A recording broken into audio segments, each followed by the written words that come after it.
The largest change for any business person, any owner of a business is to actually become an owner and not just an operator. Because there's a very different thing between being self-employed and owning a business. And there's nothing wrong with being self-employed because it'll still give you several benefits. You control your time, right? You control your hours, you control what you do, you have more flexibility, you get to call the shots. But most people that are self-employed are pretty exhausted because whenever someone tells me in their business and I'm so burnt out, I know that that person is what I would call a business operator. And I know this sounds like just semantics, but it's not.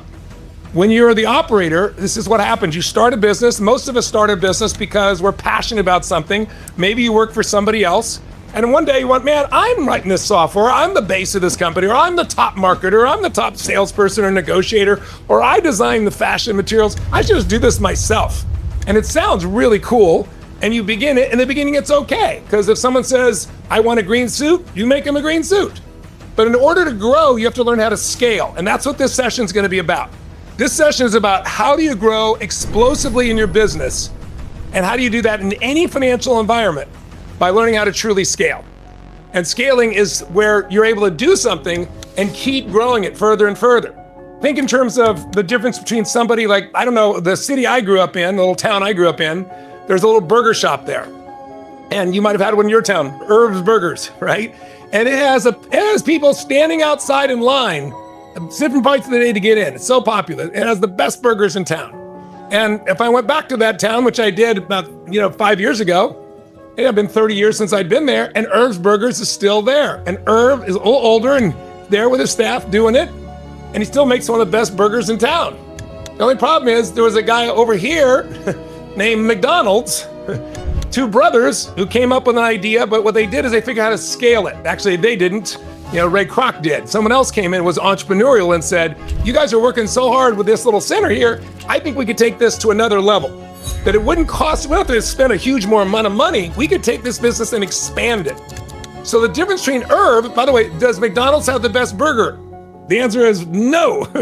But McDonald's sells more burgers than anybody on earth. And so the difference is they figured out how to scale. Now, I believe you can do quality and scale, and many people have figured out how to do that. I don't know if McDonald's has, but the scaling is what makes them successful. But the psychological shift that has to happen in you, and I'm hoping this can be the beginning of that shift for you. I mean, I normally spend 5 days with someone day and night to make these shifts and give them every tool and strategy so they're certain. I think I can plant strong enough seeds with you if you really, give to yourself to this, to really start this process of being the owner and start this process of scaling. And by the way, and to do it in any environment whatsoever.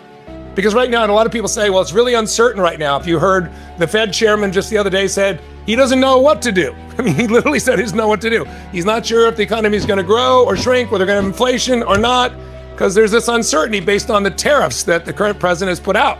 Now, whether you like that president or hate that president or have no feeling about the president doesn't matter. I'm an independent personally.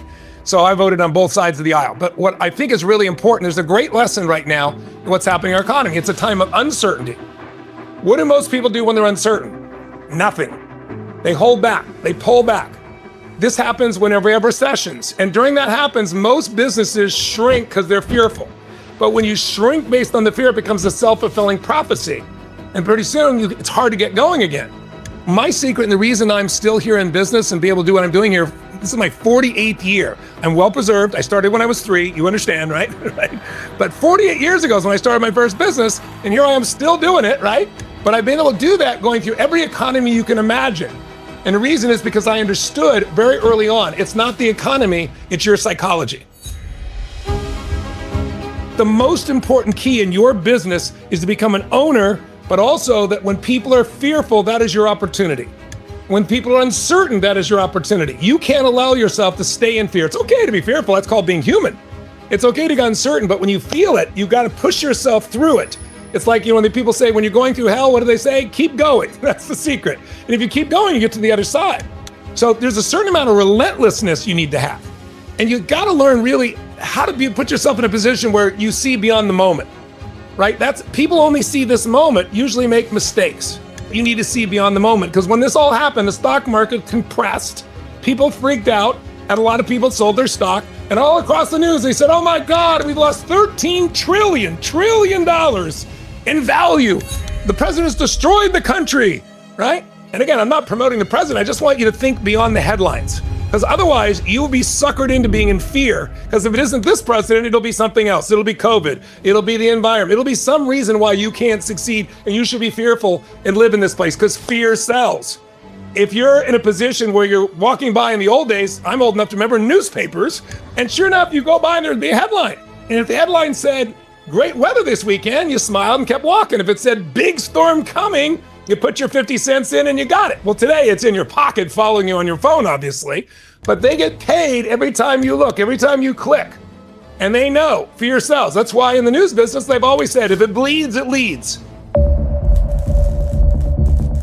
If you're gonna be the owner of your business, the owner of your life, if you're gonna compete and be strong, you gotta manage this and this, your head and heart. You gotta learn how to manage your state. You got to learn to really think like an owner, not like an operator that's freaked out. An operator, by the way, is trying to do everything themselves because they go, I can't hire anybody else. I can't afford them, or I can't hire anybody else because, they won't be as good as me. And all those things probably are true in the beginning, but there's a way around them if you're resourceful and if you're relentless, if you're creative enough. 80% of success is psychology, mindset, the emotion, the beliefs of a person. 20% of determining their success is strategy. And it doesn't matter if it's a tiny business or someone just beginning or a big business. The principles are the same. How many of you know something that you need to change in your life, know how to change it, know you should change it, and still haven't changed it? Make a little noise if you can relate to this in some way. So that's not a how-to problem. That's a psychological shift, a shift in beliefs, a shift in emotion. And you have to condition that shift. So I can't do that all for today for you, but I can plant the seed that if you decide, you can consume it and you can go use it and you can immerse yourself. And immersion is how you're gonna make these changes. You might have to do a little pain in the short term to have a long-term success, but if you are relentless, you will experience it. Everybody wants to work at home. And it's so nice, it's so convenient, but it misses something. It misses mentorship, right? I remember I was listening to the CEO, of one of the largest banks in the world here, who kind of went off and they had an audio recording of it. But he was talking about this whole idea of virtual. He goes, it sounds nice, but then you're never going to become anybody because you get around somebody you can learn from and absorb from. Just doing a Zoom every now and then doesn't do it. There's proximity is power. If you get around people that are the best in the world, you're going to absorb some of it. If you're doing it from a distance, it's okay, but it's not the same. And so he met a man there at Bell Labs who became his mentor, but he was not nice to him. He just said, look, kid, we got this problem. Go figure out how to solve it. And so, his parents had told him your job in life is to solve problems. So he went to the library in those days and he didn't even know what the words meant and what the problem was. He studied, figured it out. He came back to the guy and he said, I figured this and this out, but I haven't figured that out. He goes, okay, I'm impressed you did that work. And he mentored him. He said, you look for this, this, and this. And he sent him off again. Well, within 3 weeks, he solved this huge problem for Bell Laboratories at 17 years old.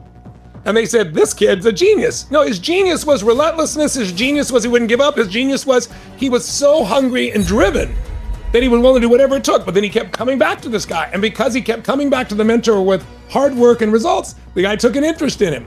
And that's where his entire career started. And to this day, Robert will tell you, that same curiosity, that same relentlessness is the secret. Leaders are those that get results.